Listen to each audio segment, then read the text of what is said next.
Assalamualaikum warahmatullahi wabarakatuh. Perkenalkan, nama saya Abdul Syakur. Saya akan menjelaskan tugas UAS proposal TA, di mana judul saya sendiri adalah penentuan kelayakan penerima beasiswa Kartu Indonesia Pintar di kampus Universitas Islam Madura dengan menggunakan metode AHPWP. Sebelum masuk ke pendahuluan, di mana pendahuluan ini ada beberapa yang harus saya jelaskan. Yang pertama yaitu latar belakang, rumusan masalah, tujuan penelitian, batasan masalah, manfaat, posisi penelitian.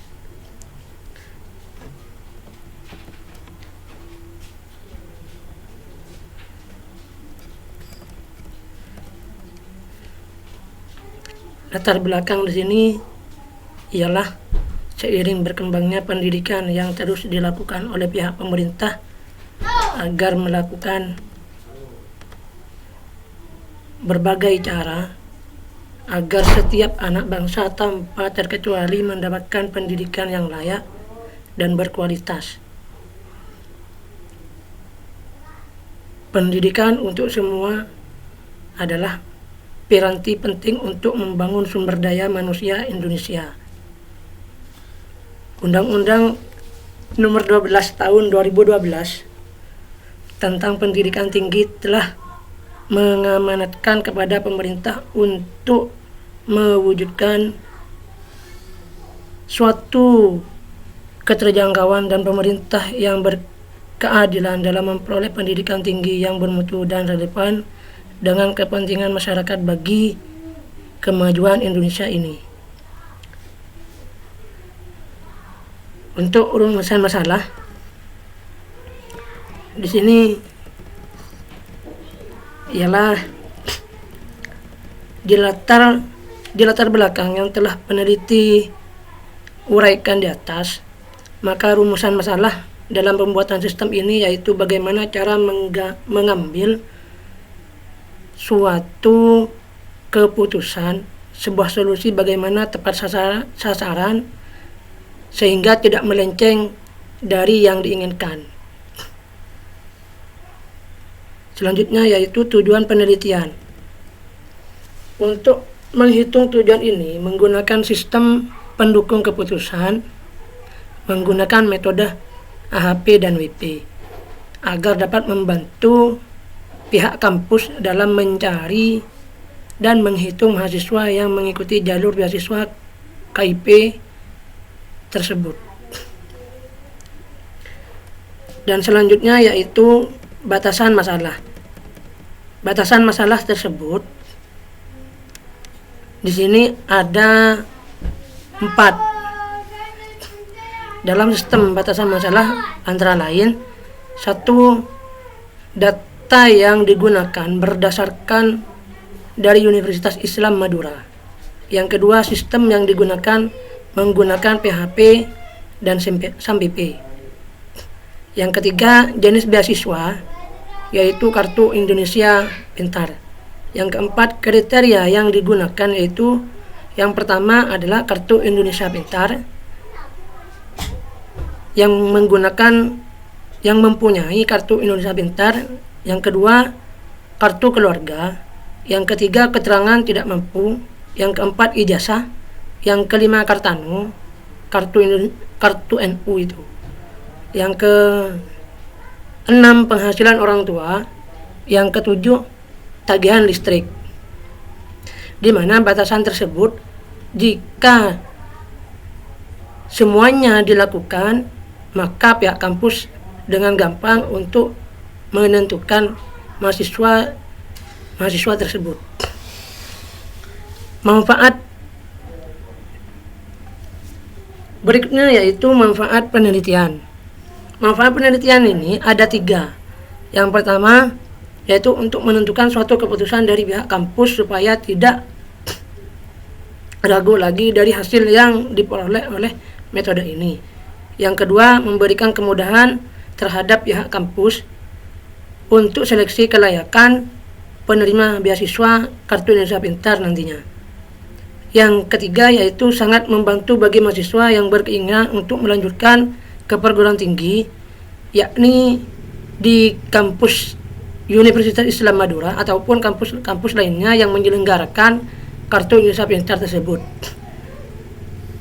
dengan cara memenuhi kriteria yang sudah ditentukan oleh penyelenggara ataupun di kampus. Posisi penelitian. Adapun posisi penelitian dan pengambilan data Universitas Islam Madura menggunakan berbagai cara. Pengumpulan data dengan cara memberikan berbagai pertanyaan-pertanyaan yang yaitu kepada pihak kampus maupun ke mahasiswa.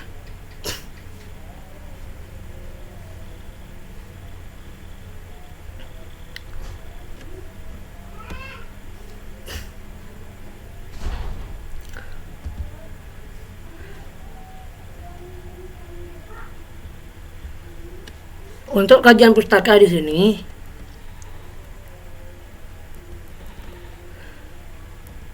kajian pustaka dan landasan teori. Kajian pustaka di sini dari penelitian ini menggunakan berbagai sumber pustaka, sebagaimana pedoman dan perbandingan dan penelitian yang akan dilakukan, sehingga dapat dilihat dari perbandingan pustaka di mana sudah ada dalam penelitian-penelitian yang saya tulis di posisi penelitian di bab 1 dalam penelitian ini.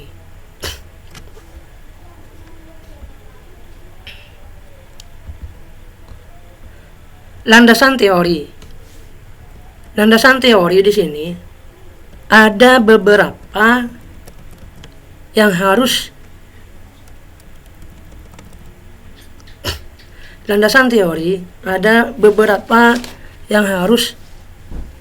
saya uraikan, di mana landasan teori tersebut antara lain sistem pendukung keputusan, yang kedua AHP, ketiga WP, yang keempat beasiswa, yang kelima Kartu Indonesia Pintar, yang keenam Saplamtek, yang ketujuh PHP, 8 web, ke-9 UML, ke-10 MySQL, 11 Bootstrap, 12 SAMPP, 13 prototipe, di mana seluruhnya tersebut saya akan menjelaskan hanya yang yang menurut saya penting. Yang pertama, sistem pendukung keputusan. Sistem pendukung keputusan merupakan sistem interaktif yang mendukung keputusan dalam proses pengambilan keputusan melalui alternatif-alternatif yang diperoleh hasil pengolahan data, informasi, dan rancangan model. Yang kedua yaitu AHP. AHP merupakan sebuah metode pemecahan masalah yang kompleks maupun rumit dalam kondisi situasional yang tidak terstruktur dan menjadi bagian-bagian dalam semua komponen. Yang ketiga, yang berikutnya yaitu WP. WP di sini, Wasted Product, merupakan kepuasan analisis multi kriteria dan merupakan metode pengambilan keputusan multi kriteria. Yang keempat yaitu beasiswa. Beasiswa merupakan pemberian berupa bantuan keuangan yang diberikan kepada perorangan, mahasiswa ataupun pelajar, yang digunakan demi keberlangsungan pendidikan yang ditempuh. Beasiswa diartikan sebagai bentuk bantuan, penghargaan, hadiah yang diberikan kepada seseorang agar dapat melanjutkan pendidikan formalnya.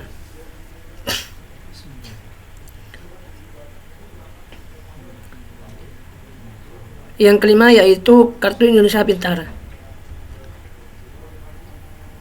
Kartu Indonesia Pintar yaitu merupakan bantuan berupa uang tunai dari pemerintah yang diberikan kepada peserta didik yang orang tuanya kurang mampu membiayai pendidikannya,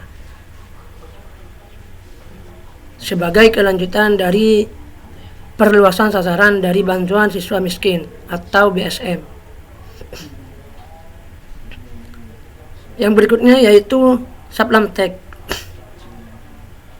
Saplamtek merupakan teks editor berbasis Python, sebuah teks editor yang elegan, kaya fitur cross platform, mudah dan simple, yang cukup terkenal di kalangan developer, penulis, dan desainer. Berikutnya website adalah suatu halaman web yang saling berhubungan yang umumnya berada yang berada pada pladen yang sama, berikan kumpulan informasi yang disediakan secara perorangan. 9. UML, Unified Modeling Language. UML adalah suatu teknik untuk memodelkan sistem. UML ditemukan oleh Grady, Bosch, Earl Jackson, dan James Rumbaugh. UML versi terbaru yaitu versi 2.5. Dan berikutnya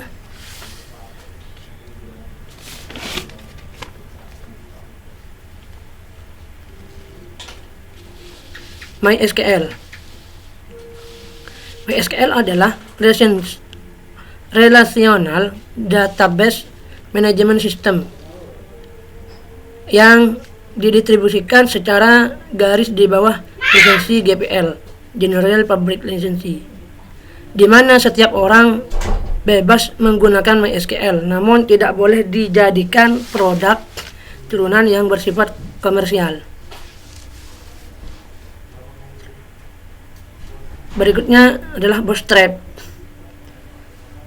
Bootstrap di sini adalah sebuah framework yang dibuat dengan menggunakan bahasa dari HTML dan CSS, namun juga menyediakan efek JavaScript yang dibangun dengan menggunakan jQuery.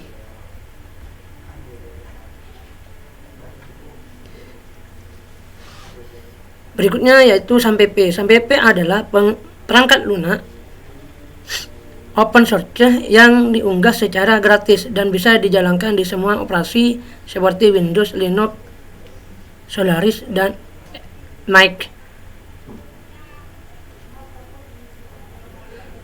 Dan yang terakhir adalah prototype. Dalam tahap penyusunan tugas akhir ini, penulis menggunakan metode prototype. Prototype adalah suatu proses yang memungkinkan developer membuat sebuah model software. Metode ini baik digunakan apabila klien tidak bisa memberikan informasi yang maksimal mengenai kebutuhan yang digunakannya.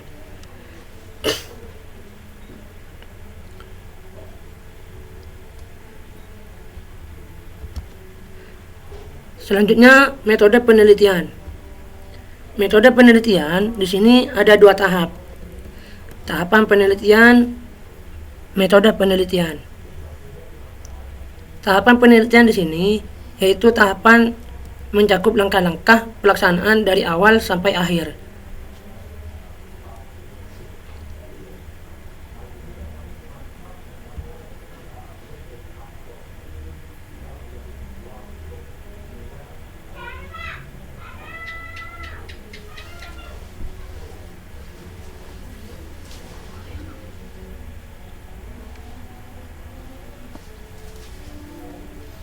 Yang kedua, metode penelitian, yaitu ada beberapa lokasi penelitian. Dan yang kedua, teknik pengumpulan data.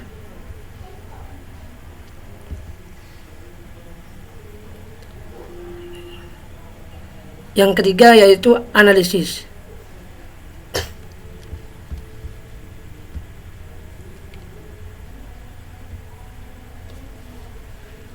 Selanjutnya yaitu tahapan penelitian. Yang pertama yaitu studi pendahuluan, perumusan masalah, pengumpulan data, dan analisis.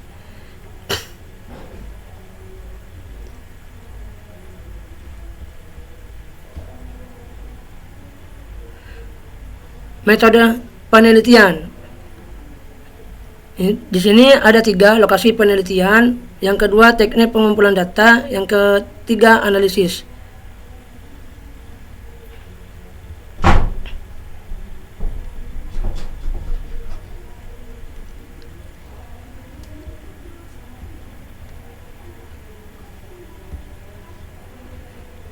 Nah, selanjutnya yaitu analisis proses. Di sini ada 4, yaitu metode pengembangan perangkat lunak. Yang kedua analisis kelemahan sistem. Yang ketiga analisis kebutuhan. Keempat analisis kelayakan sistem. Di sini metode pengembangan perangkat lunak yaitu langkah pertama yang dilakukan dalam pengembangan sistem ialah di sini sudah dijelaskan. Ialah analisa kebutuhan sistem. Analisis kebutuhan sistem bertujuan untuk memahami dengan sesungguhnya kebutuhan dari sistem yang akan dibuat. Secara garis besar langkah yang dilakukan dalam analisis kebutuhan sistem merupakan pernyataan tentang apa yang harus dikerjakan oleh sistem dan karakteristik apa yang harus dimiliki sistem. Pada tahap ini dilakukan analisis kebutuhan fungsional, analisis kebutuhan non-fungsional, dan analisis kebutuhan pengguna.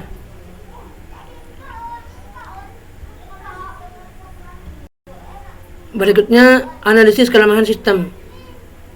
Di sini analisis kelemahan sistem karena sistem ini melakukan penentuan kelayakan penerima beasiswa menggunakan referensi buku dan informasi internet, maka kemungkinan besar akan terjadi kesalahan dalam memberikan output dan informasi yang dihasilkan selama sistem berjalan.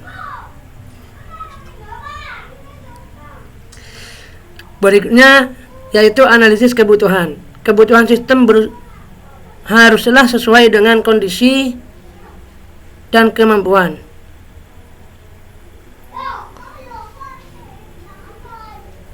Pengguna. Maka dari itu penulis yang juga adalah sebagai pembuat program ikut serta melibatkan pengguna dalam mencari dan menganalisis kebutuhan-kebutuhan sistem yang dapat menunjang dalam proses perancangan dan membangun sistem pendukung keputusan penentuan kelayakan penerimaan beasiswa Kartu Indonesia Pintar dengan menggunakan metode APWP.